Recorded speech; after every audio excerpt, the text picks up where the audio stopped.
नमस्कार दोस्तों, स्वागत है आप सभी को आपके अपने YouTube चैनल पे। दोस्तों आज के इस वीडियो में हम आपको कराने वाले जो सीटेट का जो एग्ज़ाम हुआ है 21 जनवरी को, तो इसका जो सीटेट का जो पेपर 2 का जो एनालिसिस कराने वाले हैं, तो वीडियो को पूरा देखिएगा और आप लोग अपना मिला लीजिएगा कितना सही है कितना सही नहीं है, और कमेंट में भी बताइएगा कि कितना टोटल सही हुआ है और कितना नहीं हुआ है। तो चलिए वीडियो को स्टार्ट करते हैं।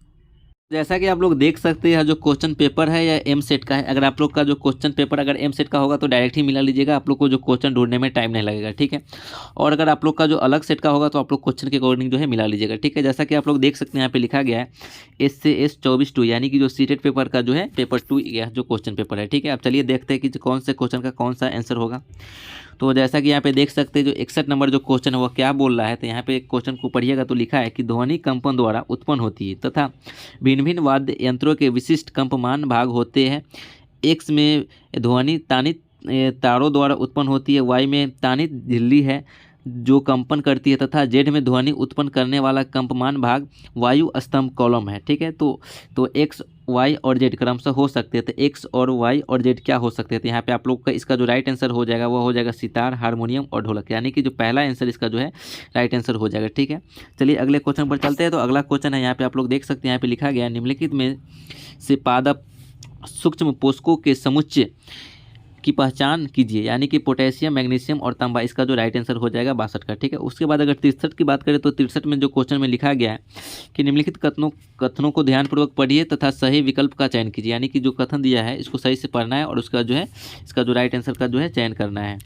तो इसका जो राइट आंसर हो जाएगा वह हो जाएगा ऑप्शन ए, यानी कि ए और आर दोनों सही है तथा आर ए की सही व्याख्या है, ठीक है। अब चलिए अगले क्वेश्चन पर चलते हैं। तो अगला क्वेश्चन है कि निम्नलिखित में से कौन से कथन लोहे में जंग लगने के संबंध में सही है, ठीक है।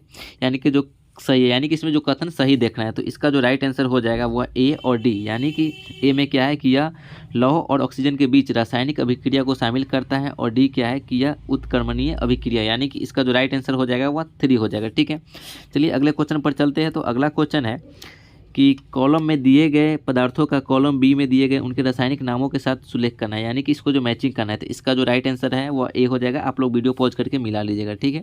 चलिए अगले क्वेश्चन पर चलते हैं। तो अगला क्वेश्चन है यानी कि 66 नंबर। तो 66 नंबर में जो क्वेश्चन यहाँ पे है, सही एक कथन या कथनों की पहचान कीजिए, यानी कि जो कथन सही है उसका जो है टिक करना है। तो इसका जो राइट आंसर हो जाएगा वो ए और बी हो जाएगा, यानी कि दोनों कथन जो सही है, ठीक है। चलिए अगले क्वेश्चन की ओर चलते हैं। तो अगला क्वेश्चन है 67 नंबर। तो 67 नंबर जो क्वेश्चन है वो क्या बोलता है कि निम्नलिखित लेख को पढ़िए, यानी कि जो दिया गया है उसको सही से पढ़ना है। यहाँ पे आप इसको पढ़ लीजिएगा क्वेश्चन को, और इसका जो राइट आंसर हो जाएगा वो 2 नंबर हो जाएगा, यानी कि ए बी अवलोकन है और सी अनुमान है, ठीक है। यानी कि इसका जो राइट आंसर हो जाएगा ए हो जाएगा, बी हो जाएगा और सी हो जाएगा, ठीक है।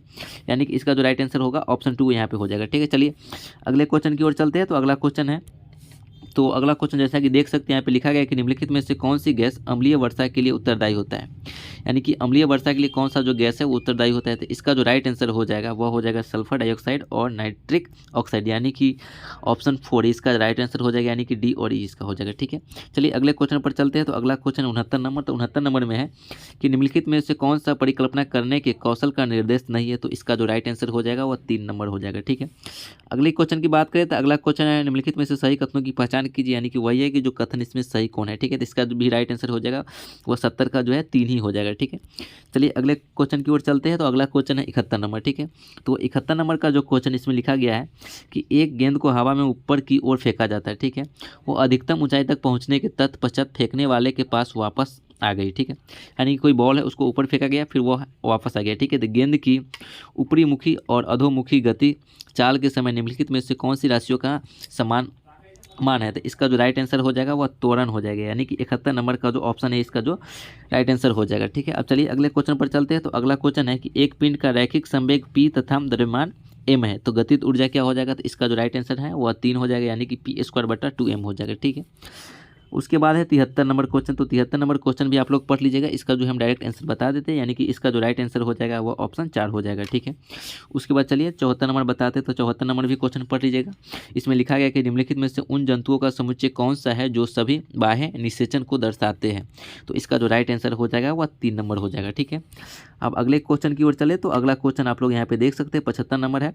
तो 75 नंबर का जो इसमें भी क्या करना है, इसको मैचिंग करना है। यहाँ पे देख सकते हैं नीचे दी गई परीक्षण सामग्री पर विचार कीजिए तथा निम्नलिखित को सुमेल कीजिए, यानी कि इसको भी मैचिंग करना है। तो इसका भी राइट आंसर हो जाएगा वह ऑप्शन ए ही हो जाएगा। यहाँ पे देख सकते हैं कॉलम ए में किसी विशिष्ट के लिए कॉलम बी में अधिकतम 2 युक्त प्रविष्टियाँ है। ठीक है, चलिए अगले क्वेश्चन की ओर चलते हैं। तो अगला क्वेश्चन है 76 नंबर। 76 नंबर का जो राइट आंसर हो जाएगा वह 2 हो जाएगा, यानी कि ए और आर दोनों सही है, परंतु आर ए की सही व्याख्या नहीं है। ठीक है, अब चलिए अगले क्वेश्चन की ओर चलते हैं। तो अगला क्वेश्चन है 77 नंबर। तो 77 नंबर भी आप लोग पढ़ लीजिएगा। इसका जो सही आंसर है वो ऑप्शन 2 हो जाएगा, यानी कि आवाज़ रोग से संबंधित डॉक्टर के प्रदर्शन की व्याख्या कर उस पर परिचर्चा करना।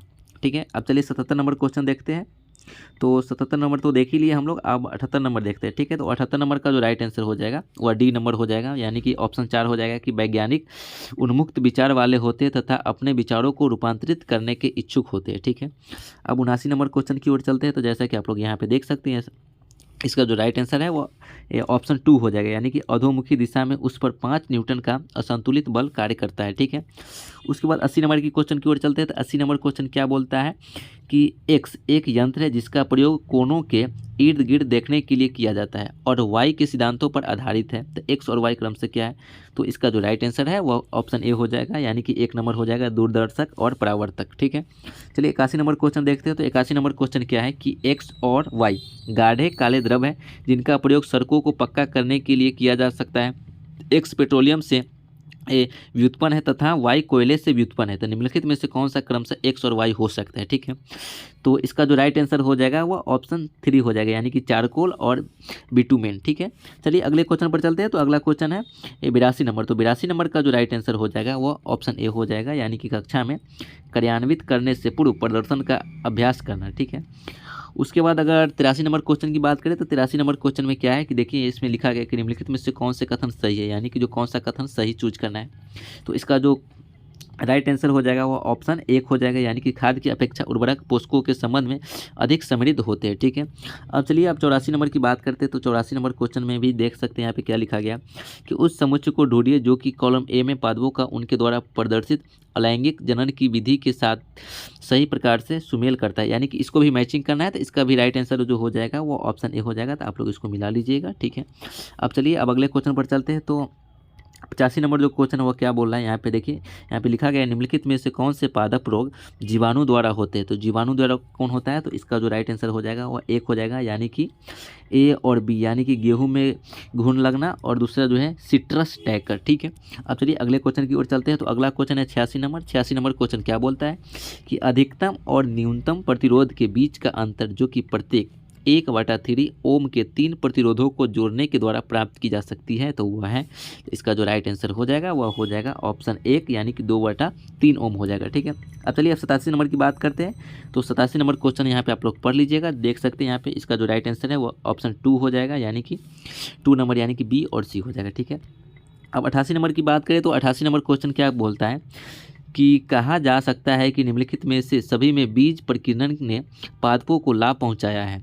ठीक है, तो इसका जो राइट आंसर हो जाएगा वो ऑप्शन डी हो जाएगा, यानी कि नई किस्में उत्पन्न करने के। ठीक है, 89 नंबर क्वेश्चन की बात करें तो इसमें देख सकते हैं, इसको क्वेश्चन को पढ़िएगा तो इसमें लिखा है कि न्यूटन के गुरुत्वाकर्षण के सिद्धांत को एक उत्कृष्ट सिद्धांत मानने के पीछे निम्नलिखित में से कौन सा सर्वाधिक उपयुक्त कारण है। ठीक है, तो इसका जो राइट आंसर हो जाएगा वो ऑप्शन 3 हो जाएगा, यानी कि इसे परिशुद्ध गणित भाषा का प्रयोग करके सूत्रबद्ध किया गया है। ठीक है, अब चलिए 89 नंबर देख लिए। अब 90 नंबर यानी कि लास्ट क्वेश्चन देखते हैं। तो लास्ट नंबर क्वेश्चन क्या बोलता है कि निम्नलिखित कथनों को ध्यानपूर्वक पढ़िए तथा सही विकल्प का चयन कीजिए, यानी कि इसको सही से पढ़ना है, फिर इसका जो है सही से आंसर देना है। ठीक है, तो इसका जो राइट आंसर हो जाएगा वो ऑप्शन 2 हो जाएगा, यानी कि S1 सही है और S2 गलत है। ठीक है, तो ये जितना भी जो पेपर 2 का जो साइंस का क्वेश्चन था उस सब का जो एनालिसिस कर दी है, तो आप लोग जरूर मिला लीजिएगा और आप लोग कमेंट में भी बताइएगा कि कितना सही हुआ है और कितना गलत हुआ है। अगर आप लोग को कोई भी क्वेश्चन पर डाउट होगा तो आप लोग कमेंट में भी पूछिएगा जी ये क्वेश्चन कैसे बनेगा। ठीक है, तो ऐसा जानकारी थी आज की इस वीडियो में। अगर वीडियो अच्छा लगेगा तो लाइक कीजिएगा, चैनल पर नए तो सब्सक्राइब जरूर कर लीजिएगा इस तक वीडियो और इन्फॉर्मेशन देखने के लिए। तो चलिए मिलते हैं अगले वीडियो में, तब तक के लिए जय हिंद।